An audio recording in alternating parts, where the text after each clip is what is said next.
Hey guys, you're watching Guitar Chat, the show where we chat to true musicians to see what guitars are bringing out on tour with them. And today I'm joined by Aaron Marshall from Intervals. Aaron, how are you, dude? Yes, sir. Good to meet you in the flesh, bro. No, likewise. Sick. What's been happening? Before Aaron and I get into the guitars, it's time to talk about the sponsors of this video. Something that not a lot of you guys know about me is that I'm actually a pretty avid gamer. I really enjoy playing games, and these days I like playing games on my phone because I'm always on the go and it's good to just be able to whip out something out of my pocket and play it. Raid Shadow Legends are the sponsors of this video, and I'm excited to announce that the worlds of both Raid Shadow Legends and Monster Hunter are combining in a limited time event, and it started on the 9th of January and it's going to end on the 5th of March. In this crossover, you can collect up to 5 different champions based on the Monster Hunter games, which include Rathalos, Xenagar, Ruiner Negagante, Alatrion, and Fatalis, and you guys can actually grab Rathalos for free by simply logging into Raid for 7 days between now and the 5th of March. The other Monster Hunter themed champions can be unlocked through in-game and community events, so make sure that you guys hit those up so you don't miss them. Basically, there's no time to waste, so make sure that you get that free Rathalos. You can hit the link in my description or the QR code on the screen to get awesome in-game loot and boss killer Juliana up to level 15. Once you join, you can come crush your enemies with me, and you can find me at Keyan Houshmand, and you can also join the Gent Gang clan at KYN0 so we can be together. Where are we? We're NAMM adjacent? Nice. Yeah. We're not too far away. I just got back from, I just got here from the Schecter USA Custom Shop. Nice. And flew out a couple days ago to do some press of various sorts and to shoot promo for these lovely things. Which we will get into very shortly. Absolutely. Yes. And then I just kind of like cruised up to your Airbnb and with about 10 dudes in it. They're in that room right now making noise, making a mess. Yeah. We've got some jank rig going on. There's a pram with a light on it over there. That's not even my tripod. We've moved this furniture around, but we're making it work. Is pram Aussie for stroller? Yes. Oh, it's true. I didn't even think of it. Yeah, that's a pram. No, I've been around enough Aussies to know when it's like, okay, all right, got it. That's cool. Yeah, so we are certainly in a garage in an Airbnb, and we are NAMM adjacent. But this is your first NAMM? Yes. Okay. Yes. Yeah, I haven't been back since NAMM 2020, so. That was the last good one, as I heard. Yeah, good and NAMM are, no, I'm joking. It's really cool, actually, that it's like back to sort of like the usual sort of like cycle with it being end of January. And it's nice because like all the homies are here. Yep. And yeah, I'm only going to go to the convention for the next couple days and some meetings to take and stuff like that. But yeah, it's cool. I'm happy to escape the Canadian tundra and come do this. I'm happy to escape the Australian heat. The other day was like 42 Celsius at home. We had minus 42. So we're the opposite. We are living in the upside down. Minus 42 is insane. Not where I am, but in Alberta, yeah. That's crazy. Yeah, Ontario's been like a good minus 15 at night though, you know? I'll trade you. No, oh, dude, I'd be happy to. Seriously, I hate the hot weather. I can't do it. Yeah, well, we have a happy medium. California is nice at this time of year. It's like middle of winter and it's like 18. It's great. Yeah, let's go. Sweet. Sick. Let's get straight into it, dude. Whatever one you want to start with, I'm more than happy to go. Yeah, well, we were just saying off camera that I'm sure everyone wants to see this one. We're going to keep that too. We're going to leave that for... let's keep that for a moment. Yeah, but I'll show you number one very gently. So this is the AM6 Custom Shop, USA Custom Shop from Schecter. And this is a guitar that I've been working on for the better part of about a year and a half at this point now. If you guys are familiar with the guitars that I did with Schecter on the inaugural launch, they were a Diamond Series model. And there's definitely a difference in the design language, so to speak. Like the production line? So they're the more like readily available. Yep. That guitar features like a basswood body with a Wenge neck and an ebony board. It has more of like a carved top silhouette. They kind of let me off the leash a little more on this. So this guitar is sort of like, you know, without running full speed, this is like a brisk walk towards, you know, like away from the limitations of an import guitar into something that resembles what I really like about a modern guitar. So the notable differences and the things, you know, to sort of like look for would be like, on the face of it, this guitar reads like a Super Strat. Like the silhouette is very much just, you know, like things that you've seen before. The cool thing though, I'll show you before I show the camera, is that sort of like teardrop radius to the body, the way it sort of falls away on the sides or on the hips If I hold it down very slight. this way, it's very subtle, which is actually really nice. So the idea is that it kind of like hugs the body and is like a little bit more streamlined. It's a lightweight alder body. Roasted maple neck and fingerboard on this. The thing that really stands out from Schecter, specifically the USA Custom Shop, and you had some time to play these, so maybe you could give some good testimony on this. But the neck in particular on these guitars, like the frets, like the way they're fit and finish. But the fretwork, like these things are just absolutely immaculate. Absolutely buttery.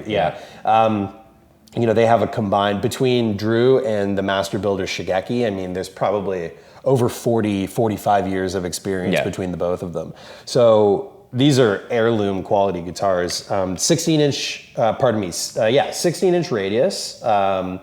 I was getting a little mixed up because the Diamond series was a compound radius. About 12 to 16. 12 to 16, a little bit of an experiment there. It's sort of something that I'm used to from some of the guitars I was playing previously. But this is 16 all around. I'm really happy with that, actually. It makes for a more unified setup. 24 jumbo stainless steel frets. Just these amazing cuts of quarter sawn one-piece maple, which is super important. I mean, to have a one-piece neck on these guitars is solid. Super solid. And then the other thing, on the Diamond series, you'll notice there's a tilt back reverse headstock. In order to get a quarter sawn one-piece neck, we had to compromise. Guitars all compromise. So we went for a traditional 6-in-line. I think something notable would be these tuners. I don't know if... We'll get close-ups after, for sure. Okay, sick, yeah. But these like really kind of steampunk looking, sort of like tactile tuners are really cool. It like speaks to my OCD. Are they Schecter branded? So the tuners themselves are Hipshot. These heads though are being produced by a manufacturer that's being sort of licensed under Schecter. These are exclusive for my model, which is really cool. If you get one of these and you're adverse to change for whatever reason, or you're afraid, which is sad, the regular tuning heads will be in the case, which is cool for anyone who wants to change it up. 5-way switch, volume tone. What's the switch doing? Switch is doing full bridge. 2 is intercoils. 3 is both pickups in series. I believe. And then the 4th position is outer coils and then full neck. Nice. And these are my pickups. I also developed these with the USA Custom Shop. This is the Solstice bridge pickup and the Equinox neck pickup. This is an Alnico 8 in the bridge and Alnico 6 in the neck, which is something that I've actually never even experienced before. We really got sort of nerdy with magnets, and we found this combination that just really sings, in my opinion, and there's like a huge variety of sounds across the switch. Just the bump between full bridge and split on 2 is insane. Yeah, it's very like different, but like also very much in the same ballpark. If that makes sense. Yeah, balanced. But you can hear that it's definitely split now. You know what I mean? And we spent a ton of time finding a combination of pickups that love each other. That's kind of the idea. Moderate high output, about 14.6K on the bridge, and I think somewhere in the upper 9s on the neck and a little hotter on the 7s. 2-point non-locking style, vintage style trem type situation. Silent springs in the back. Very nice. Bolt-on construction with this beautiful intervals neck plate. And that's effectively it. I mean, the idea was I wanted to see how premium we could make an instrument with simply 2 materials. There is no top here. It's all alder on the body, nice lightweight cut, and just roasted maple on the neck. Nice. My sort of ethos there was if we start pure and kill it, you can only get better as you evolve. For sure. Rather than having tons of cuts of varying woods, not really knowing what's contributing to the sound. This is as pure as a guitar gets. And in my opinion, the best sounding guitars are some sort of approximation of this, which is like, an alder body, a maple neck and board, and bolt-on construction. I mean, they got it right with the Strat. So it's like, it's like... That's my favorite combo as well. It just works, It's snappy, it's percussive. You get the right pickups in, you get an instrument at the right weight, and a solid quarter sawn neck. You have a beautiful guitar. This thing rings like it's an absolute dream. So... Yeah, Sick, that's the 6. Nice. Lumen lays on the side as well? Lumen lay side dots, mandatory. Yeah, Especially can't on live a- without them. yeah, I did a gig once without them, and I was like, oh no. The next day, I went to my tech and got them installed. Installed Yeah. after, wow. Yeah. Yeah, so we gotta have them. We play on, pretty bonkers stages as far as like production, and if we're carrying a lighting rig, it gets a little spooky out there. So, we're designing the show to look good for everybody in the house, and not so much for us on stage. So I have to be able to ride the wave, For sure. Yeah, I love these things. I'm tell. so happy with them. So that's the 6-string iteration, 25.5, of course, Strat scale length. And yeah, steel block in the trem. I think I've pretty much covered everything. I think so, yeah. Hip shot ring knobs as well. Yeah. Nice touch, very nice. Yeah, very I figured we might as well complement the tuners with them. And aesthetically, like I didn't like the way a top hat looked or like a knurled dome. Although the knurled domes, now that I think about it, would have gone with the knurling on here. True, but that does look clean. It looks very nice. It just looks clean with the hardware. And they just feel good, They do feel good. I've got them on my my Misha USAs, and they're great. They're awesome. Yeah, I should also mention that the guitar comes in this pale emerald finish, and it will also come in this this sugar coral color as well that I'm going to show you on the 7-string. Nice. They will launch sort of respective of each other. So the 6 will come like this, the 7 will come like that, and not too long after you'll be able to mix and match. Nice. So if you like the pink, you can... But you want it on the 6. Yeah. Yeah, or if you like this and you want the 7, yeah. What nuts on there? Did we go through that? I believe... So, wow, that's funny. I think it's Graphtec. I don't think it's Tusk. I think they use Graphtec nuts. I could be wrong on that. I've nailed every spec on this guitar except the nut. Threw in for a loop. No. I think it's Graphtec. Okay. I haven't really ever put too much stock in the nut, other than I know that you obviously don't want a plastic nut. Yeah, that's for sure. And you definitely don't want a white nut on a guitar that looks like Oh, yeah. If, with like everything black, you want it to match. It would bum me out. Yeah. But I was just on tour with, we were just out with Tesseract at the end of the year, and Alluvial was the opener on the tour. And maybe some of your viewers know about. They definitely would. The legend that is Wes Howard. Yeah, for sure. And we've been this is something we were talking about. His guitars play immaculately. I can't give away the sauce though, but there's a thing that happens with the way his guitars are set. I'll tell you off camera. Okay. About I'm how very the nut keen is to set know. up. So this guitar came to me prior to that tour. Okay. So this is exactly how they would set it out of the factory, which is akin to how you would get any modern guitar out of the factory. This guitar, however, which I'll move to next, is edging towards what Wes sort of put me onto. Okay. And there's something, you really like the way this one plays. I did, There's something special happening. Okay, that might be the reason why. It felt a bit different. Yeah, okay, Yeah. nice. So, string gauges. Yes, true. I can't believe I forgot that. String gauges. Yeah, this guitar is in drop so this C. is C. Yeah, and I do have a block behind the trem for the drop C stuff. Not that it would be nice to have a trem, and of course the guitar has one. I could totally use it. There's something about just kind of stabilizing for tunings that are starting to get out of the standard and drop D realm. Also, a lot of the back catalog material I didn't used to write with a trem. Yep. So now that a lot of the new material on the new record is drop C, I didn't find myself like wanting or needing that. So I would trade that for the stability. Yeah. I should mention that there will be a fixed bridge iteration that comes with the hip shot that's on the 7. Oh, very cool, very cool. And it'll come on the 6. But for now, I'm doing a makeshift thing. There's just like a nice block of mahogany back there. Might as well use a tone wood. Yeah. Yep. So just a little block of mahogany behind the steel block. Custom gauges in drop C. I was using 11 to 56s in drop C. Standard, yeah. And I've now migrated to this sort of hybrid that's like, the closest thing I would compare it to is like a 10 to 52 pack, except the B is up 1 gauge, and everything else stayed the same, and this becomes a 54. Right. So it's like down from the 56. This creeps up gently to just kind of balance the tension against, so the 10 feels perfect. 11 was like just feeling a little tight. I spent a lot of time playing leads. So we had tried a 10 to 52 pack on tour, and I was like, adrenaline was just pushing things around just a little bit. But there was something about the way the E was feeling, and this was starting to feel a little woolly at 56. So it was like, okay, if the 10 is working and the B is feeling a little squirrely, why don't we bump that and then bring this down? And yeah, I don't know exactly what's happening here off by heart.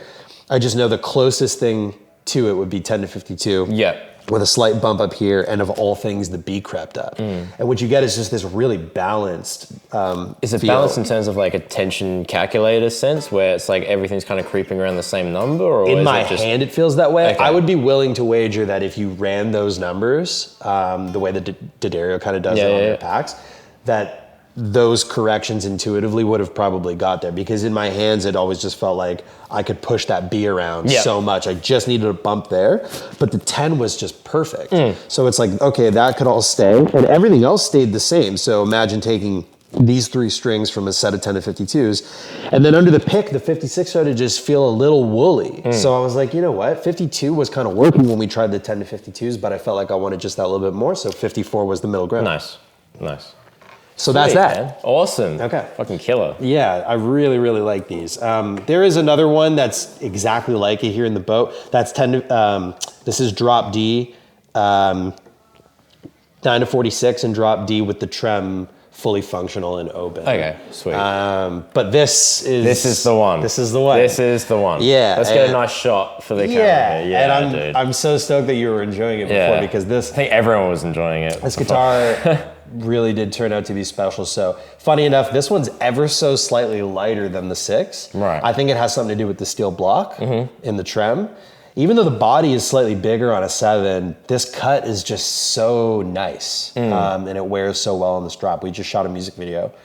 And I wore this all day, and my left trap wasn't as pissed off as me as it usually is. Yeah. So this guitar is anatomically the exact same. Alder body, roasted maple neck and board, except it's 26.5 and 7-string, obviously, and 7-string with the recess. The recess is such a nice touch, dude. It's very classy. I love that. Awesome. Yeah, and this is my favorite hip shot. This is like really. This one. So I didn't realize, like, you see a manufacturer make 2 fixed bridges, and you're like, isn't every fixed bridge a fixed bridge? And they are to a degree. I mean, the normal hip shots, I have them on the import model, and a ton of other like premium guitars that I've had in the past. When we started speccing these, the master builder at the Schecter Custom Shops, Shigeki, asked me how I felt about this particular bridge. And I said, aesthetically, I think it actually suits the silhouette. I was like, wow, I really like the way that looks. But like, what is the difference? Is it just because there's more mass? Is it a tone thing? Does it just feel a little smoother on the palm? He explained to me that the tolerance on this is actually tighter, to where on the other bridge, you can actually slide a business card in between the saddles, and that there's actually play. Now, that might not matter for guys who don't tour or fly with their instruments, but these poor guitars get rattled like a cocktail, like in a cocktail shaker all night in the trailer. Yeah, for sure. So I have found that saddles will migrate. So they do look very close to each other. Everything's tight. It's like the tolerance is like not, I would have never have known that, but Shigeki was like, I really, really like this bridge because it's just unified and it's just that tolerance is that much tighter. And I do think that it suits the nature of the instrument. So this is my new sort of muse. I love this bridge. I saw they used it on the Keith Merrow guitars, and yeah, they did, didn't they? Yeah. And there's some Ibanez things that kind of have like a replacement for the Gibraltar stock one that they got, kind of. Yeah, exactly. And I never really thought much about it, and I ended up just loving it. So my pickups as well. Solstice and Equinox. A little bit higher output. More like 16K, more like 11K. So just a bit of a bump. So like 14.6 and 9-ish, 16 and 11-ish. 5-way, all the same stuff. And these sick tuners with just one additional one. This guitar's serial number is 2477777, which is unhinged. Yeah. I didn't choose that. They sent it to me like that, which is cool. They were running the serial number, and I think they forgot to ask me, like on the protos, they just like, what do you want? And 24/7 just made a ton of sense. So yeah, this thing is set up like butter. This one I have in drop A, so 9 to 46 and a 62. And I should have mentioned as well, D'Addario NYXL. Yep. So yeah, thing plays incredible. I'm in love with it. It's just so light and balanced. It's so loud. It's very resonant for sure. And it just sounds amazing, and it's just absolutely buttery. Nice. It did play like butter. I played it a bit off camera just before, and I couldn't put it down. It was awesome. Let's go. Very good. I'm really proud of these, and I'm just happy that we're here now. And I'm excited to see people get them. I know that they're rolling out soon. 6s are in production. I posted in my story today a neck on the CNC, and nice. The 7s will be kind of right behind it. And yeah, man. I mean, we put a bunch of time and effort in. They entertained. Everything you wanted. Yeah, and it's like, we're not reinventing the wheel here, but they're just dialed. It's just like simple things done very, very, very, very well. You know what I mean? For sure. And I'm always a big fan of that. Definitely, me too. And like I said, if we can get this right with 2 materials and start so pure, it's only up. I mean, yeah, imagine this thing with like a natural back and a figured top with straight binding. With an ebony board, some abalone inlays with a matching headstock. Like, there's so many things that we can do, Or imagine this in a different monochrome finish with like a bird's eye board and a matching headstock.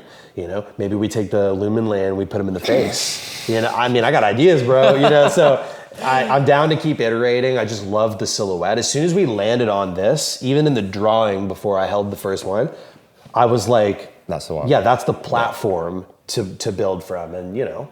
Yeah, we're here. They entertained me on the smaller Schecter Custom Shop logo on the headstock, which is really clean. I love the back of the headstock where it's like got engraved. That's very classy, very, very nice. Not loud on the back of the headstock. No one needs to know that it's like 100% like a signature. Yeah. But then like it's just a little something. And they entertained this idea too, putting my insignia here as well, which is just. It's cool. It just feels personalized, and I just love how alive and just kind of like awake these guitars are, for lack of a better description. So I was about to make a very bad joke there. I am, by the way, in case you're wondering. I am. We currently all are. For sure. Amazing. What's your favorite spec on all of them? I guess as a collective unit. I mean, for a practical thing that matters to the player, it's going to be the necks, because like the neck profile is so dialed, and like fit and finish, fretwork. Fretwork is immaculate. Yeah, fretwork was great. Hidden tangs on the fret edge is just beautifully rolled. The setup is just ridiculous. So the Shigeki prides himself on his ability to finish a neck. And what's a guitar without a sick neck? I know. Dude, neck is it's literally everything. It's the literally business part of the guitar. It's the contact point. It's like, if you have a whack neck, you're not playing sick. For the less practical and more like self-indulgent, it's going to be the tuners. Yes, for sure. I got that one. Because like, they're just sick. And like, it's a small detail that like the average person might pick this up and sit down with it and be like, ooh, and they're so enamored by all that. And then you go to reach for it and you go, wait a second, what is happening?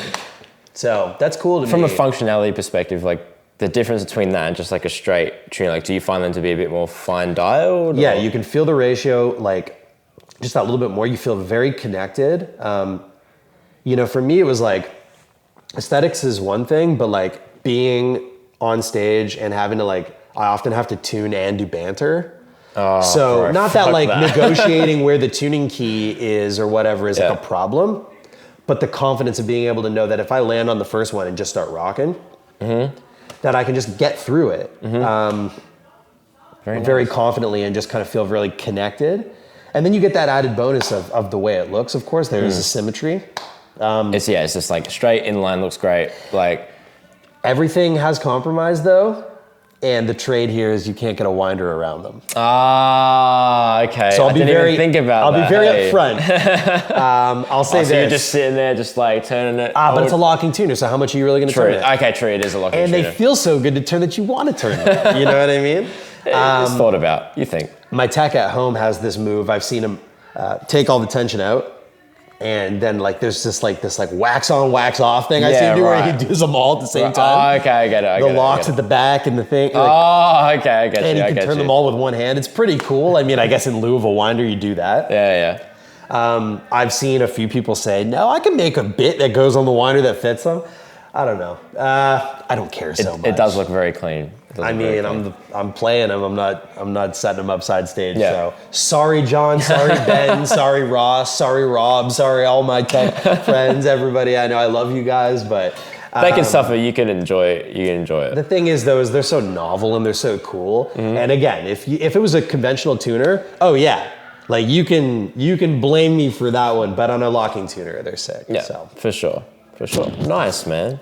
Dude. Obviously you're recording a new album. How much did these guitars get on that record? Album is done, and I received the first prototype of the 6 on day 1 or 2 of the studio for the first session. So we did the record in 2 batches. That's at Sweetwater, right? Studio A at Sweetwater. Yep. And over about 26 days over the course of 2-week sessions. So we did the first half of the record. We did 5 tracks, shut down. We went on tour with Spirit Box and After Burial. And then I took the summer to finish composing the other 3. And then we got into the studio in the fall, did the final 3 songs, and then we went out with Tesseract, and then the album's mixed now and it's all done. Nice. I received the proto for the 6 on like day 2. It didn't make it onto rhythms. We just sort of, there was like a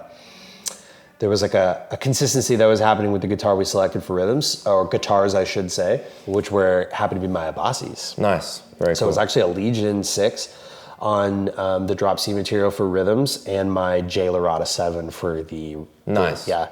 I should say though that there were some parts that we peppered in with some different guitars for like more stylized rhythm parts.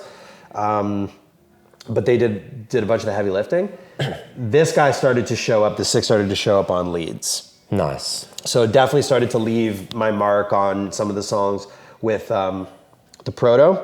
And then in the second session, this arrived just towards the end of recording, and I just snuck it in. So these were kind of a work in progress while we were making the record.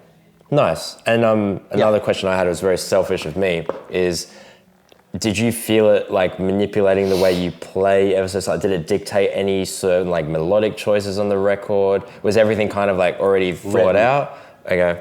I am sadistic and twisted to where I effectively make the record in pre-production. Yep. And then there are liberties that we take in studio. Things can definitely change. But for the most part, a lot of the heavy lifting as far as decision making is already sort of there. I'm very much the same, I get it. But it might influence the way I make a note. Exactly talk. right, yeah, Or, for sure. You know, The subtleties. and every guitar has like a different like proclivity towards like, you know, a particular harmonic node or like certain notes. Like I find it's like this area, like between like 10 and 14, where like the G and the B string, if the gain's set correct, if the pickup height is right, if the guitar, like the body loves the neck, if it's just like the perfect storm, you get that blooming overtone that just starts to happen. Yeah. You know what I mean? So it's like, you kind of want to reach for that guitar for leads. And these all do it. Yeah, for sure. So Nice. super sick, man. Very sick. Yeah, so a little bit of influence there, but not necessarily in the writing. Since I've been at home, though, the music has fallen out of me. So there's got to be like an EP coming or something. Okay, nice. Very cool. Straight after. No break. We're gonna tour. We're gonna tour for Too Long this spring. We have 7 weeks of touring coming up. We're doing a co-headliner with Hail the Sun, and then we're going out with Mammoth WVH with Wolfgang Van Halen's band for some shows in the like rock market, which is kind of cool. For I think that would go very, very, especially with what I've heard already. I did spoil some things. I think that would go very, very well for sure. For sure. Yeah, awesome. So that's kind of what's up as far as, you know, next steps. But yeah, I do intend to sit down and really like enjoy my summer with these, see if some new music happens. And, you know, I've already had a good amount of experience touring with these, and now I get to tour with this. Absolutely. So, better take good care of it, because it is very glossy, very shiny, and it's bound to get scratched up. But you know what? Dude.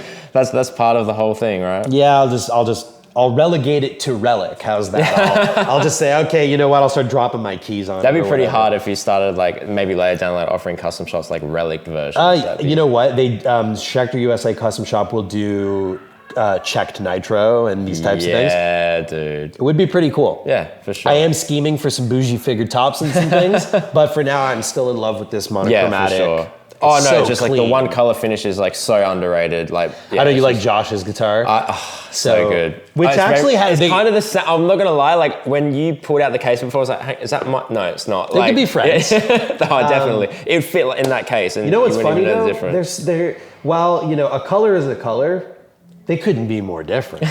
That's true. That's true. That one's like a 27-inch Evertune, like complete, just insane baritone, genty kind of, and this can obviously do all that, but like it's a lot more versatile. It's a 25.5 with a trim. I mean, it'll do everything from standard tuning down to whatever you want to put it in, within reason. Yep. And need to add a couple more springs maybe if you go too low. Or just lock it down. Yeah. True. But it's it is I don't want to say more versatile, no slight to, Josh does a thing that obviously requires a spec that is not this. Yeah, that's for sure. And I can't do what he does, even on this probably, the way we see 7 strings are definitely totally different. This is a 26.5. Yeah, he's tuning down to open D sharp. So like the Evertune is like... this is A. The back catalog, early interval stuff is drop A flat. So I'll put a touch heavier ropes on it, but 26.5 is enough for me. So when you're playing those A flat songs live, if you do play them live, do you just pitch shift down? No, I'll just use a different guitar. Oh, okay, sweet.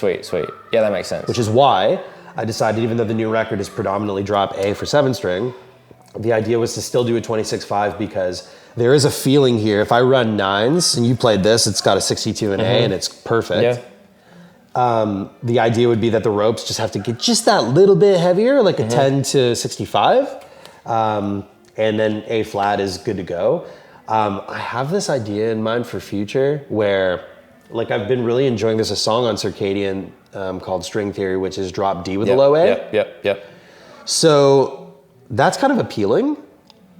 And I have this idea for like amalgamating the drop C stuff into a 7-string realm. And going to G? And having a G. Yeah, nice. And then being able to take the C up to a D and then being in drop G. Yeah, nice. So like there's like ideas. Yeah, for sure. I would need scale length to do that. I think 25.5 would just certainly not be enough. While that appeases the leads, and I spend so much of my time doing that, when it's time to riff, I appreciate having that extra scale length. And like, could we have done a fan fret or a multi-scale? Sure. Would you like that? I feel like... I mean, I have some Avassis and I like them. True. So I'm into it.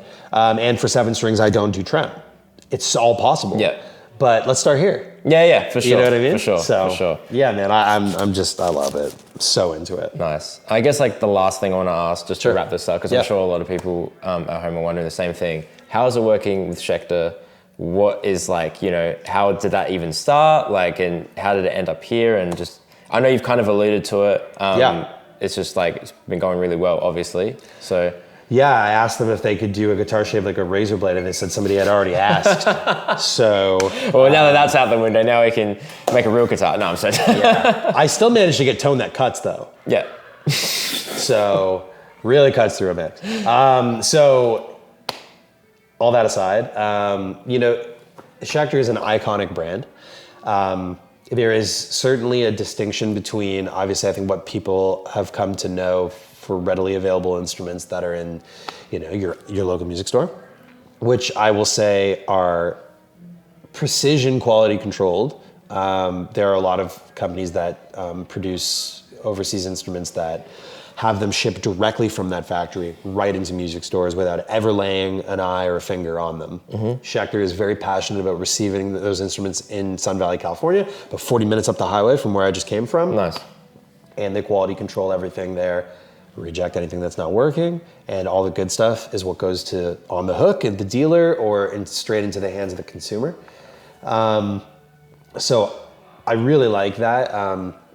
The president, Michael, is very passionate about the brand. They are an iconic LA company that obviously started with the USA Custom Shop, probably one of the most OG USA Custom Shops as far as, There's legacy there for sure. There is a massive legacy. And there is certainly a distinction between what's happening here and anything you've played off the hook. Now, that's no slight to my Diamond Series. I think you played one the other day. Yes, yeah, I did. It was great. It was pretty good, right? Yeah, it was nice. It was very nice. Pretty good. And I've been touring them pretty. too. Pretty good, you know. And I really... they hold up for me on tour, and I think that's a testament to... That's what matters, right? Like, it has to hold up on tour. I mean, I'm doing 30 plus shows at a time. If you see me out there with those guitars, I'm not fibbing. You know, I'm not posing for photos. It's not like a USA that's like, you know, dressed up to be a... Absolutely. Yeah. I'm playing the real deal out there. I'm also playing these, and they both satisfy me. So it's been amazing to work with the company just because for me, you know, a relationship with a guitar brand is about the people. Everyone says that, and it's true. You know, it's 2024. Guitars are all sick, like all of them, pretty much. You know, it seems like in the past like 7 years, it's just like boom, there's the exception with some things, and that's all preference based. But like guitars are sick, so it's got to be about people. And you know, if anyone's been following me for a number of years, like you'll know I have like a wide variety of things in my collection. I've also endorsed or had relationships with other brands. You know, there's not enough time to tell those stories here, and a lot of the time it's actually nobody's business, you know, because these things are personal. You know, you wouldn't you know, get on a video on YouTube and talk about a previous relationship with a partner. And I think that these things are sort of sacred to a degree in that sense, because there's a level of trust that happens there. So I think the thing for people to take away from that, if anyone's ever wondered why, you know, it took a long time to find like a solid home, or like why this in the end, it's all circumstantial. No bad blood with any companies that I've ever had a relationship with or anything like that. It's always just about people, timing, and their sort of, you know, their proclivity to put their chips on your side of the table, so to speak, you know, to back you, to really believe in the thing that you're doing. So when Schecter reached out, particularly their A&R rep, Adam Murphy, just a legend of a dude and just like a real guy. We got on a phone call right away, and I'm just like, oh, I'm talking to a human being. Yeah, I'm not sending an email. I gotta have a beer with this guy. This guy's sick. So, you know, they were so cool up front to allow me to experiment. No strings attached. We ended up achieving something that was the Diamond Series guitars that I'm just so proud of, and they gave me keys to the shop right away. And dude. you know, it wasn't long into our relationship that we started talking and scheming and dreaming about this. I'm sure that will keep going for a very long time. Dude, I feel really good about it, and they've been amazing to work with, and it's overall it's just been a really enjoyable experience, and they've put a lot of stock in me, and vice versa. I believe in them as well. The company is also actively moving in a direction that is, you know, I'll say this, like every person at that brand, all the way to head honcho, so passionate about the name that's on this headstock. Yeah. And, you know, they've been really receptive to input, and you'll see that over time, you know, that things are definitely changing, and they're listening to artists. I mean, this didn't exist last year. This didn't exist 2-3 years ago. You know, you can see what they did with Nick. The Keith Merrow guitars are amazing. With John as well. With John, also, who came on board around the time that I did. And those are kind of future beast guitars too, you know? And they've done such an incredible job personalizing these things for all of us. And when I started to receive these custom shop guitars, I was just blown away. I've never had guitars with necks this sick. It played really, really nice, man, I'm not gonna lie. Everything from the profile to like the radius to just even the strings, the setup, like it was just incredible. I'm very happy. Yeah, for sure. So, for sure. Yeah, it's cool. It's all been great, and unfortunately, they're not at NAMM this year for me to introduce you to any folks. I got my play. I'm fine. But like, I know you do. But even just to have a chin wag and say, you know, dude, they're sick. They appreciate stuff like that, you know. But at the end of the day, this whole thing is changing. This whole NAMMiverse. Like, I mean, like as you said, it feels like this year. Not that this is my first one, but from what I've seen, obviously I've been watching it for years, and I've seen all my friends go. Like, it feels like this year is like the first time post-COVID where it's like starting to get it's starting to come rhythm. back. It's back in January. Things are changing. For example, you know, I was just there and we were just doing like dealer press on site at Schecter, and they're not going to be there. So The cool thing though is the company's grown even so much beyond where they already were over the course of the pandemic, and I think it's a testament to the fact that they can release amazing guitars with artists that are sort of in this world, and they can also do things that absolutely break and trigger the internet. And if people are confused about that, or they see these kind of things and see that and then go, I don't understand what's going on there. I mean, I'm just gonna say, I respect the hustle. Like clearly there's a bit there and they're leaning in. And it's sold like fucking hotcakes. So gone day one. Yeah. Everybody out there that got your jimmies rustled. It's too late. They already won. Yeah, they memed on your ass, boys. So, and then they made money while they were doing it. So respect to everybody involved. No, it's cool, man. Yeah. I like people who don't take themselves too seriously, and I like a company that's willing to take risks and do stuff. Even if it means they're trending on Apple News or you're in a TMZ article or whatever. Respect to everybody involved. It's cool. So, one tide lifts all boats. You know what I mean? 100%. I mean, I never thought I'd have a boat on the same tide, but you know what I mean? I'll set sail with the boys, so no problem. That's cool, nice. Man. Dude, awesome. Thank you so much. I really appreciate it. Thank you for taking out the time. And you can check these out as soon as this video's out. Peace. Amazing. See you guys. Bye. See ya. Dude, all right. Thank you so much. Of course, we did it. Oh, dude, I'm so happy with that. That's absolutely fantastic. How long were we going for? Was that So if you're still watching, thank you so much for sticking around for the longest guitar chat that we've had on the channel by far. Massive shout out to Aaron because he's an absolute legend and just super supportive. I can't thank him enough for his time. Massive thank you to all of you guys for watching. And again, if you guys want to try Raid Shadow Legends, you can either hit the link down below in the bio or you can check it out through the QR code that's on the screen, either here or here somewhere. All your support is extremely appreciated. And until next time, I'll catch you guys later. Thank you so much for watching. Ciao.